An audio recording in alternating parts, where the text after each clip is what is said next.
అందరికీ నమస్కారం అండి. మధ్యప్రాచ్యంలో మరోసారి ఉద్రిక్త పరిస్థితులు నెలకొన్నాయి. ఇరాన్ ఇంధన మౌలిక సదుపాయాలను లక్ష్యంగా చేసుకొని అమెరికా, ఇజ్రాయెల్ సంయుక్తంగా భారీ వైమానిక దాడులకు సిద్ధమవుతున్నట్లు ప్రముఖ అంతర్జాతీయ మీడియా సంస్థలు అమెరికా అధికారులను ఊటంకిస్తూ వెల్లడించాయన్నమాట. ఈ వాతావరణంలోనే దాడులు జరిగే అవకాశం ఉందని వార్తలు వచ్చినప్పటికీ అమెరికా అధ్యక్షుడు డొనాల్డ్ ట్రంప్ ఇప్పటి వరకు తుది ఆమోదం ఇవ్వలేదు. దీంతో ప్రపంచవ్యాప్తంగా ఈ పరిణామాలపై ఉత్కంఠ నెలకొనిందన్నమాట. అంతర్జాతీయ మీడియా కథనాల ప్రకారం ఇరాన్ సైనిక కార్యకలాపాలకు, పాలనా వ్యవస్థలకు కీలకంగా ఉన్న విద్యుత్ కేంద్రాలు, చమురు శుద్ధి కర్మాగారాలు, ఇంధన మౌలిక సదుపాయాలే ప్రధాన లక్ష్యంగా దాడి చేయనున్నాయని సమాచారం. ఈ దాడుల ద్వారా ఇరాన్ సైనిక సామర్థ్యాన్ని, ఆర్థిక బలాన్ని బలహీనపరచాలన్నదే అమెరికా, ఇజ్రాయెల్ వ్యూహంగా తెలుస్తుంది.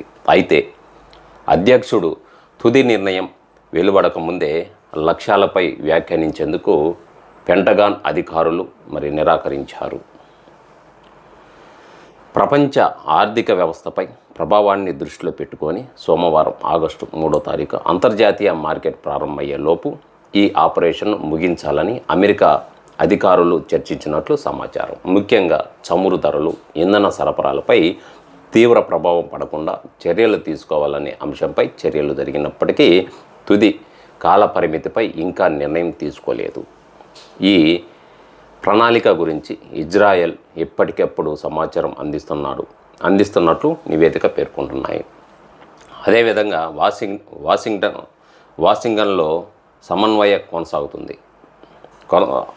కొనసాగుతుందని తెలిసిన ఇరాన్పై పూర్తిస్థాయి సైనిక చర్యలను తిరిగి ప్రారంభించే అంశంపై ఇంకా ఎలాంటి తుది నిర్ణయం తీసుకోలేదని ఓ ఇజ్రాయెల్ అధికారి వెల్లడించారు.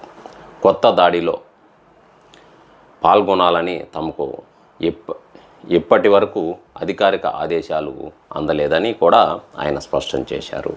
అయితే శుక్రవారం అంటే జూలై 31వ తారీఖు క్యాంప్ డేవిడ్ అధ్యక్షుడు ట్రంప్ అధ్యక్షత జరిగిన కేబినెట్ సమావేశంలో ఈ సైనిక ప్రణాళికలపై విస్తృతంగా చర్చ జరిగినట్టు సమాచారం. వైట్ హౌస్లోని కొందరు అధికారులు దాడులను వ్యతిరేకించినప్పటికీ ట్రంప్ మాత్రం ఇరాన్పై అత్యంత కఠిన చర్యలకు సిద్ధంగా ఉన్నట్లు వార్తలు వస్తున్నాయి. మరోవైపు ఇరాన్ అణ్వాయుధ సామర్థ్యాన్ని అడ్డుకోవడమే తమ ప్రభుత్వ ప్రధాన లక్ష్యమని వైట్ హౌస్ పునరుద్ధరిస్తున్నట్టుగా అధ్యక్షుడు ఆదేశిస్తూ వెంటనే చర్యలు తీసుకునేందుకు అమెరికా సైన్యం పూర్తిగా సిద్ధంగా ఉందని పెంటగాన్ వెల్లడించింది. ఇదిలా ఉండగా అమెరికా, ఇజ్రాయెల్ దాడులకు పాల్పడితే తీవ్ర ప్రతీకారం తప్పదని ఇరాన్ హెచ్చరించింది. తమపై దాడి జరిగితే ఇజ్రాయెల్లోని కీలక మౌలిక సదుపాయాలతో పాటు మధ్యప్రాచ్యంలోని అమెరికా ఇంధన కేంద్రాలను కూడా లక్ష్యంగా చేసుకుంటామని టెహ్రాన్ స్పష్టం చేసింది. ఇలాగే హార్మోజ్ జలసంధి నౌక రవాణాలపై ప్రభావం చూపే చర్యలు తీసుకునే అవకాశం కూడా ఉందని హెచ్చరించింది. దీంతో మధ్యప్రాచ్యం పరిస్థితులు మరింత ఉద్రిక్తంగా మారగా, అదేవిధంగా ప్రపంచ దేశాలు ఈ పరిణామాలను నిశ్చితంగా గమనిస్తున్నాయి. ఇదండి. మరిన్ని అంతర్జాతీయ విశ్లేషణ కోసం చూస్తూనే ఉండండి వాహిని మీడియా యూట్యూబ్ ఛానల్ని. ప్లీజ్ సబ్స్క్రైబ్ చేయండి.